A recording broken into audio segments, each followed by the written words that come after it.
Hey everybody, we are covering 5 Diablo 4 tips, settings to turn off now, volume 2. Plus, we're going to include some bonuses of things you may want to adjust or things you just want to turn on. There is so much here. Let's get going. So the very first one is something that came up a ton since they activated it. It was not a setting that was available in our last video. So as we come into options here, we are just going to come to gameplay and we're just going to scroll down a little bit until we see that text. This by default is on, but not all of the options. So you do have some reprieve from all the numbers that could be showing. But if you do not like the numbers and you like the immersive feel, turn this off, just uncheck this box. Now, if you're one of those people that like the immersion and are wondering why do people need this, well, this is still one of our best ways to know what damage we actually do in game. So I recommend that, yeah, you have it off if you kind of know your build and you're setting it. But if you're trying to test things, it is really important to come in here from time to time, turn it on and watch it for a little bit. Just see if your damage did increase the way you thought it would based on the changes you're making on your build. So I do want to show you guys exactly how the combat text looks so you guys can make a decision for yourself.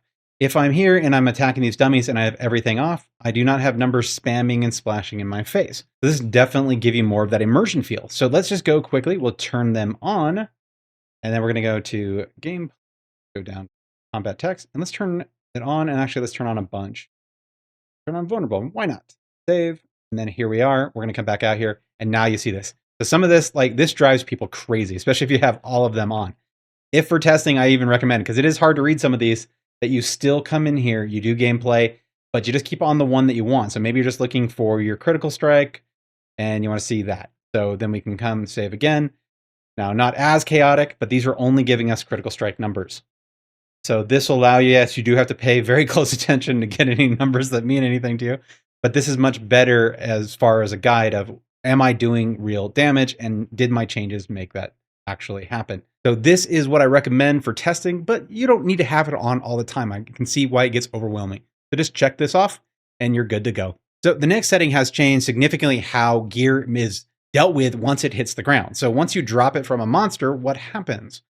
And they have given us way more options to choose what happens and even set up a toggle that can trigger the desired action we want. Imagine this, that you're playing the Maiden, you're running, like you're clearing a bunch of gear. You don't necessarily want to pick it all up, and you definitely don't want it blocking you while you're playing multiple rounds.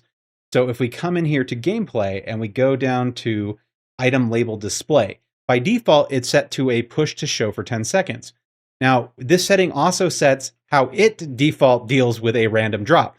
So if a drop hits the ground, it's going to show for 10 seconds and then disappear. We now have other options where we can have it just push to show. So if you hold the button, it'll make sure that it all stays on. Or we can do a toggle where we show it all or we make it all go away. So I do want to show you that. So what I've done is just taken some stuff in my bag and we can just throw it on the ground here. A quick tip, if you guys do not know, if you're on keyboard and you just hold the control and then you click the left mouse button, you'll just throw gear on your ground. If it's already like your favorited, it won't let you do it, but I can turn that off, then control and click. This is throwing a bunch of things on the ground for me. So this should be, let's see if we do, right now it's on, so it's toggle on and off. If I hit, for default key for showing or not showing is Alt. So if I press it, there it all goes away. I can still see it in its bars, so I know it's there. But now I'm ready to actually sort through it and deal with it and pull the things into the bag. Now let's look at how the other options play. We are going to come back into gameplay. And now let's do, instead of toggle on and off, we'll do push for the show for 10 seconds. Save changes. Okay, so now it's hidden, but if I hit it, it's going to appear and it's going to show up for 10 seconds. I skip ahead, but you'll see it eventually fade out and then disappear again so you don't have all the clutter sitting on your screen. There it goes. So now if you want to see it again, you hit Alt yet again, and there it is, and then the cycle continues. Okay, so for this last feature, if I press the button, it comes on. If I let go, it'll start to fade away. But you can float over it and cause these things to come up and interact with them that way. It's not like if you can see these, they're totally gone. But that is how you deal with the gear, and it gives us more options for getting some of the clutter away while we're in an area where we don't necessarily want to pick up all the gear yet, or we can't. Maybe our bag is full. This will allow us to keep fighting whatever we're fighting and then pick it up when we're ready. Now, the next thing on this list, I think, is a great add, and it's definitely something that by setting it up a little bit different, it can be even more helpful for the game than what was intended. But that's when you come to sounds. At the very bottom of this list is going to be the item drop sounds. This is whenever anything drops, it's going to make a sound. So you know what the sound is probably from playing the game. what the weapon sounds like versus armor, even if it's unconscious, there is different sounds for each of these things. Now, by default, this has it set on so that everything does it. But right here is the feature that I like to change. I do not like it on for everything. What I do like it on is for everything legendary and above. Pretty quickly in the game, you do not really care if there's rares or not. You can pick them up still, you can still see them, but the ability to like say, hey, make a noise and actually tell me something legendary just dropped, I think is a huge add and can make a big difference. So don't just leave these sounds on for everything above common. Definitely pick your level. Now, the next setting can be very important, especially with the default on how items show up and disappear. And that is going to be the playing with the ambient sound. Say that you're doing a lot in an area. Maybe you're running the maiden and you have tons of gear and you're not really picking it all up right now. You're going to have the setting where the gear shows up in 10 seconds, it disappears. So you can keep maneuvering. With ambient sound, if you ever forget again to we can pick all of these. If you ever forget to pick up a item that you want, then it'll make a sound when you get close. I again set this to legendary and go ahead and turn it on. If I've moved out of the area and I move back in and I forgot to pick up a legendary, that's nice to know. Especially when you're in the combat scenes where you're doing a ton of stuff over and over again, it can make a big difference. Now, with this season has come yet another change to how our map system works, and they have added a auto pin. And so if you take a quest at any point, you actually get the pin automatically added to your map. So if you take a new quest, it'll then remap it. If you are using your map for things and you already have things that you're pinning and you happen to pick up a quest, it can get really annoying. So just if you keep seeing this happen where it's like, well, I had one thing that I had chosen and then I accepted another side quest I saw along the way and it moved my pin, I find that really annoying. This is how you turn that off. Is at the bottom here of gameplay, we just come down and this right here, auto pin new quest. So just uncheck that. If you do like it, you like being told, especially if you're going through the campaign, just as those things come up. But I found it a lot more often that I wanted to say, hey, I am in the middle of this quest, and I just picked up one of the blue little quest markers on the side of the road, and now I'm going the wrong direction. So just turn this off if you're finding that happen a lot. Now, another thing that is great to turn off, because it can just get annoying to constantly be spammed by stuff you don't care about and you don't want. When you come over here to connect and you go down to chat settings, I do recommend, unless you are actively trading or you want to talk to people that are just right in that area, that you just uncheck these boxes. You can always talk to your groups by joining through the group finder, and then you're automatically in a party chat. And so you can have that. So for the most part, you may not need that. You can also follow up by closing off the bubbles as well. So these are the things that obviously put in the feed, but these show up over their heads. So you can turn these off and leave. Maybe if someone from your party or your clan's talking, you can still see them. But this will get rid of some of the clutter of unnecessary conversation that you may not want to be a part of. Now, we are going into the bonuses. We are going to be covering both the things that you should adjust and things that you should turn on. This is probably the first time since the launch that a lot of people went through the campaign again and actually made it a big part of their playthrough this season. And with that came an issue with the sound. So when you're playing the campaign, you'll actually find that often the volumes on certain things like the effects and slamming something or your guy screaming take over the sounds of the dialogue. The dialogue actually was rather quiet. And so recommendations is leave the volume kind of at max here, but take down the things. Some people don't like the music at all, but just take this down. Let's say to get us started, let's take it down to 75. Now we want to do that with the effects. And the reason we're doing this is we kind of want everything else at the level it's been, except for 2. So we don't necessarily need the sound and the distance or whatever's going on. Now we have dialogue is still at 100% and cinematics. This should allow you to have the sounds of what's going on in the story that you're trying to pay attention to actually take a little bit of dominance. In early game, this is going to matter. Late game, this starts to suck because the only interactions you're having with NPCs is usually the same one saying the same thing. And so now this setting is actually one of the worst that you can have because all the dialogue you hear is from people saying the same thing. And so at that point, I just actually put everything back up and then I will take this down appropriately. Some people even just take it off. But if you're tired of that repetitive or blasting in your ear, you can take this down to a level that makes sense for you.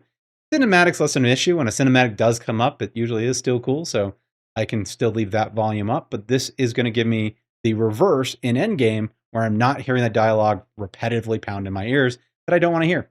Now, this is one that definitely needs adjustment and it's based on your setup. And a lot of people just leave it the default. They don't really think about it, but it is actually setting up your font scale. In a previous video, we did cover cursor scale in detail. That is still something you may want to mess with, but font scale, this is very dependent on how close you are to your monitor and how big you want the font to be. If you are on a large screen TV sitting back on a couch, you may just want to bump this so you make sure that you're not struggling to read the text, that you can chill right where you are. You don't have to lean forward to try to see what's going on. If you are sitting on a monitor, you may want this smaller because you don't need it to take up the space. You can easily see it. So now to see the font size changes, it's very easy. You just pick whatever it is, you save the changes, and you can see it immediately right here. That didn't make too big of a difference. I could easily read both of these for my setup, but just test it and see what you like and what's the easiest for you to read, and that'll affect all the text throughout the game. Now, this is not the only place where you can make sure that the font is the right size for whatever your setup is. There is also going to be a lot of subtitles when we're watching cinematics or doing more of the story quest lines. And that actually has its own option. So if we're in sound and way down here, we'll come down, we finally hit the subtitle font scaling. So each of these fonts can then be scaled independently. So that allows you to do that. You can even turn them off if you do really want the immersion feel. You also have that choice, as well as changing colors or even the background opacity to help you see them more clearly. So between all these options, you can find something that makes it really fit for what you're looking for instead of just accepting the defaults. Make the experience what you want it to be. Now, this next one is one you definitely want to play with. Try turning it on and see if you like it. A lot of people do. It is a brand new feature that makes it very easy for us to see what is going on with our health without having to find out, go look away from the center of the screen. So if you are in intense combat or you're close range, you're definitely going to want to look at this. And that is simply turning on your health and your resource right above your head. So it's a bar. I know for you immersion people, this sucks. Don't do it. It's lame. But for everybody else that just likes having that information on hand easily without having to look away from what's going on in the center of the screen where most of the action is happening, you can just come in here and turn on your health, and you can turn on your own resources. And so this will just show above your head and allow you to quickly, easily know where your life and your resources are at all times. So this is really easy to see, but if you look, I have the two bars above my head. Those aren't normally there, but those are just matching what's on my life, and that's what's on my resources. So this way, I don't have to look away, and I can see at all times what's going on there, especially if it's at points where I actually am very much struggling, or it's been tough, or I'm pushing the pit. It's nice to have that much feedback right away without taking your focus off the center point. Obviously more important with like close in combat characters, but anyone that's struggling in their life and you want to keep a good watch on it, this will help you do it. Now, this season, we are also playing a lot more co-op than we have before because of the Citadel, and it is taking a decent amount of bossing that we didn't have to do last season to get mythics. And so if you're in parties a lot, sometimes you want to keep some of your stuff private. Like maybe you're pinning something for your own reasons and you don't necessarily want the group to always see it. You can quickly come down here in gameplay and go right here. You can actually hide your pin path from party members. So that way you can keep the markers just for yourself. And that'll stop other people from thinking it's for them and running to it. If you are running with like bossing and you're like, hey, let's put it on the labyrinth or the layer we're going to, then maybe you do want everybody to see it. But for those of you guys that like a little bit more privacy, go ahead and uncheck that. Even in groups, you can pin to your heart's content and no one will know where you're going. Now, probably one of the biggest mistakes that I see as far as settings comes from Diablo is turning these two off by default.